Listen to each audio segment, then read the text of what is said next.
Ki Hajar mendefinisikan pendidikan itu sebagai tuntunan. Jadi tuntunan ya berarti pendidikan itu sebenarnya nuntun. Kan banyak orang menganggap pendidikan itu ngisi, tapi sebenarnya pendidikan itu menuntun. Kayak kita nuntun anak kecil itu loh, potensi berjalan ada di anaknya. Kita hanya nuntun biar dia bisa tegak, bisa melangkah sendiri dan tidak jatuh. Bukan kita yang membuat dia berjalan.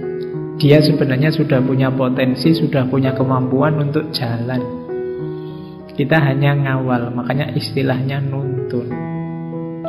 Sehingga menurut Ki Hajar, pendidikan itu menuntun segala kekuatan kodrat yang ada pada anak-anak, agar mereka sebagai manusia dan sebagai anggota masyarakat dapat mencapai keselamatan dan kebahagiaan yang setinggi-tingginya. Jadi pendidikan itu nuntun, membangkitkan potensi anak sehingga dia jadi manusia seutuhnya yang selamat dan bahagia. Jadi hakikatnya pendidikan ini, kalian ini kan semuanya sedang menjalani pendidikan. Maka pertama-tama perhatikanlah potensimu, kemampuanmu. Makanya sering-sering saya panas-panasi, saya provokasi, mbok kamu kenali dirimu, mbok kamu investigasi dirimu, kamu muhasabah. Itu dalam rangka apa? Kenali potensimu. Tidak ada manusia yang tidak berguna. Kemungkinan kalau kamu merasa, Pak saya ini gunanya apa, atau Pak saya itu rasanya kok opo-opo ndak iso, mungkin kamu kurang jeli membaca potensimu, sehingga potensinya ndak bangkit-bangkit, ndak keluar-keluar. Ya kalau dalam dunia pendidikan butuh guru yang bisa nuntun, yang bisa membangkitkan, mengembangkan potensimu, sehingga kamu jadi manusia yang utuh, selamat, bahagia. Kenapa bahagia? Ya kalau hidupmu selaras dengan jiwamu, dengan bakatmu, dengan potensimu, kamu kan senang, bahagia. Passionmu kalau bahasanya hari ini. Jadi yo gambarannya kalau kayak kalian misalnya bakatnya apa tapi kuliahnya ngambil jurusan apa. Mungkin kamu bakatmu itu agama, kamu kalau hafalan Quran, kalau disuruh doa, kalau disuruh itu nyaman, senangnya luar biasa. Tapi terus kamu ngambil jurusannya keliru. Misalnya jurusan apa yang tidak nyambung sama agama. Itu kan kamu tersiksa di jurusanmu. Mungkin kamu bisa lulus karena kamu pinter, IP kamu tinggi, tapi kamu tidak penuh nanti. Ada yang tersingkirkan, justru potensi utamamu. Nah, seorang guru itu yang unggulan biasanya bisa melihat, oh anak ini pinternya di mana, bakatnya di mana. Kalian besok juga gitu, kalau jadi guru atau jadi orang tua, perhatikan anak-anakmu, perhatikan murid-muridmu. Saya bilang tadi, tidak ada manusia yang tidak berguna, tidak ada anak yang tidak berpotensi. Semuanya berpotensi, tinggal ketemu atau tidak ketemu. Kalau kamu hari ini merasa, Pak, saya itu apa toh Pak? Tidak ngerti apa-apa, saya itu tidak bisa apa-apa, belum ketemu saja. Kok sampai besok-besok belum ketemu, ya berarti kamu kurang jeli membaca dirimu. Baca lagi. Setiap orang istimewa, tidak ada yang tidak istimewa. Jadi kalau ada yang bilang di Indonesia itu tidak ada yang istimewa selain martabak, tidak. Di Indonesia itu semua orang istimewa. Hanya saja mungkin kamu belum ketemu. Makanya jangan sia-siakan hidupmu. Kita hidup hanya sekali. Masa hidup hanya sekali aja tidak ketemu potensi unggulanmu yang dititipkan oleh Allah. Oke, jadi itulah hakikat pendidikan menurut Ki Hajar. Nah, itu kalimat dari beliau. Anak-anak hidup dan tumbuh sesuai kodratnya sendiri. Pendidik hanya dapat merawat dan menuntun tumbuhnya kodrat itu. Meskipun mengenyam pendidikan di tempat yang sama dan dididik oleh guru yang sama, tentunya setiap murid punya alamnya, punya jalannya sendiri-sendiri. Jadi kalian meskipun kuliah di kampus yang sama, di jurusan yang sama, ketemu dosen yang sama, kos-kosannya juga sama, tapi nanti jalanmu pasti beda-beda sesuai kodratmu masing-masing. Berarti apa? Pendidik itu mengarahkan, merawat, menuntun, menumbuhkan kodrat yang dimiliki oleh seorang anak. Jadi itu hakikat pendidikan. Oke, sekarang tujuannya itu 3, Trirahayu. Kenapa sih kita harus menyelenggarakan pendidikan? Mbok ya sudah, orang punya bakat sendiri-sendiri, biar jalan sendiri-sendiri. Ndak, harus diopeni serius. Karena pendidikan itu nanti menghasilkan 3 guna yang luar biasa. Yang pertama, hamemayu hayuning sariro. Yang kedua, hamemayu hayuning bangsa. Yang ketiga, hamemayu hayuning bawana. Jadi kalau pakai bahasa Indonesia mungkin lebih pasnya memelihara diri, menjaga dan memelihara bangsa, menjaga dan memelihara alam semesta. Kalau makna letterletnya, hamemayu itu yang mempercantik. Jadi pendidikan itu membuat dirimu terjamin. Hamemayu hayuning sariro, membuat bangsamu terjamin lestari, membuat alam semesta ini langgeng, tertib. Jadi hamemayu hayuning sariro, hamemayu hayuning bangsa, hamemayu hayuning bawana. Ini level. Pertama-tama dirimu sendiri harus beres. Kalau dirimu beres, banyak orang masing-masing dirinya beres, bangsa kita juga beres. Kalau bangsa-bangsa semua beres, alam semesta juga beres. Jadi pendidikan itu membuat kita beres. Dengan pendidikan, ya pendidikan itu kan muatannya ilmu.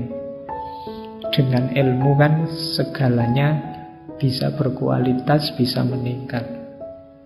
Maka kenapa harus ada pendidikan? Ya demi diri kita, demi bangsa kita, demi kehidupan kita di alam semesta ini.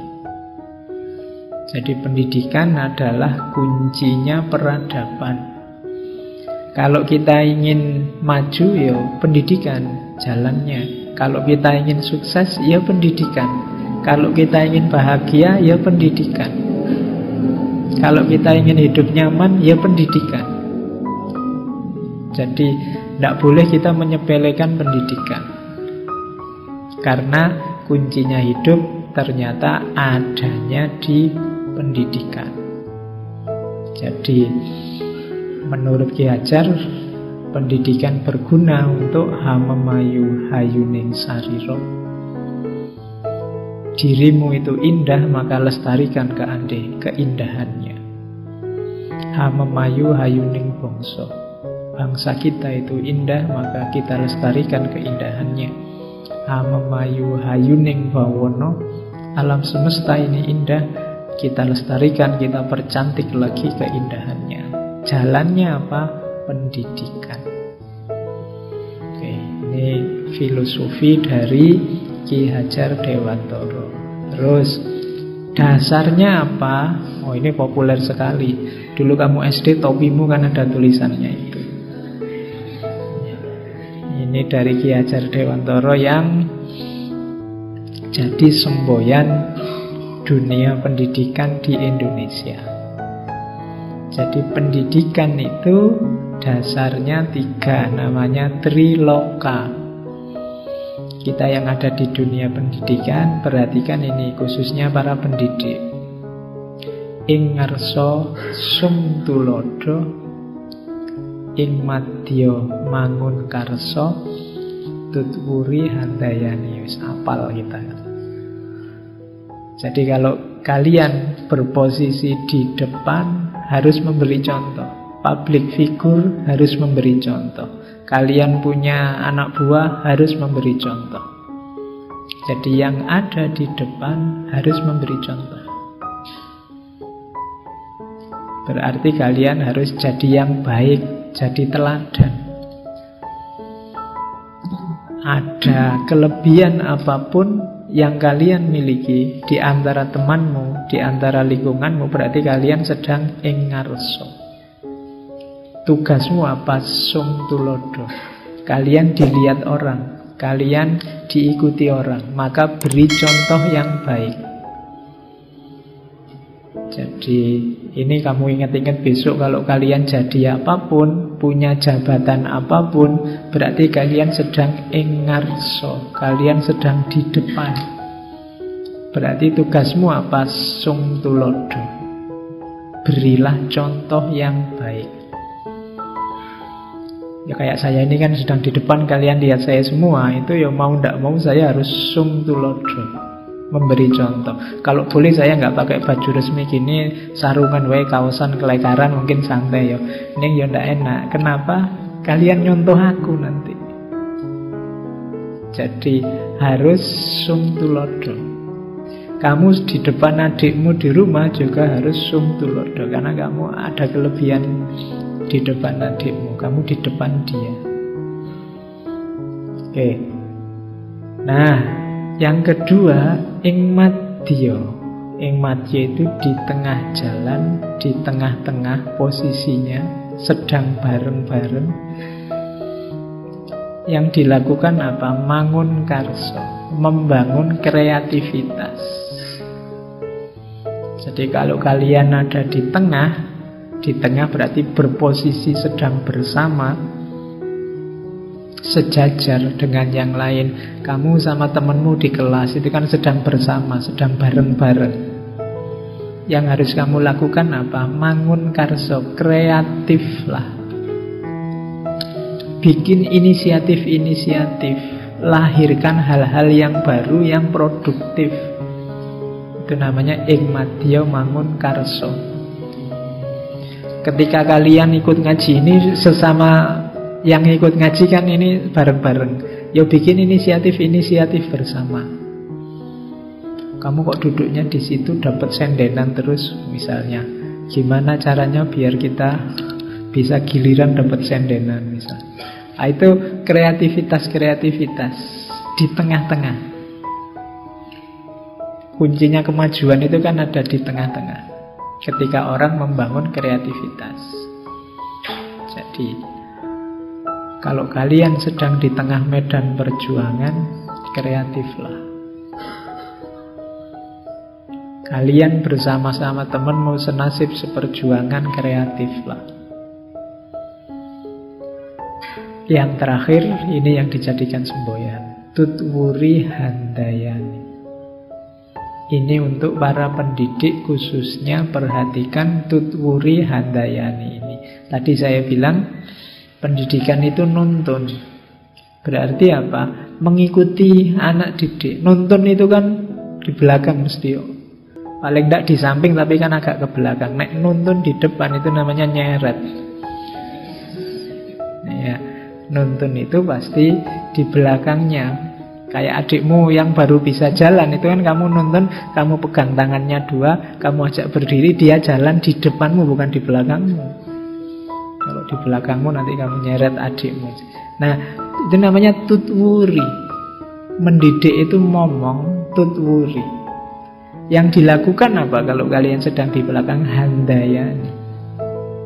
Handayani itu memberdayakan, menguatkan, mendukung. Jadi kalau kalian sedang ada di belakang, kuatkan dia, dukung dia, berdayakan dia, biarkan potensi-potensinya yang bagus keluar. Jadi jangan didikte, jangan dimarah-marahi, apalagi diisi dengan yang jelek-jelek. Biarkan dia mandiri, ikuti dari belakang, berdayakan dia, dukung dia. Nah, itu namanya tutwuri handayani. Jadi pendidikan ini kalau ingin sukses, yang di depan memberi contoh, yang di tengah kreatif, produktif, dan yang di belakang mendukung. Kalau dalam struktur pendidikan ya berarti yang di belakang itu bisa guru, bisa kampusnya, bisa pemerintahnya. Harus tutwuri handayani. Oke. Jadi itu 3 dasar kerja seorang pendidik, 3 semboyan pendidikan yang namanya Triloka. Jadi kalian jeli membaca posisimu ada di mana. Kok kebetulan di depan, ya beri contoh yang baik. Kok ya jadi penuntun, jadi guru, jadi pengajar, ya berdayakan handayani. Jadi pendukung yang di belakang yang menguatkan, itu namanya tutwuri handayani. Jadi kalau tadi tujuannya tadi adalah Tri Rahayu, dasarnya Triloka.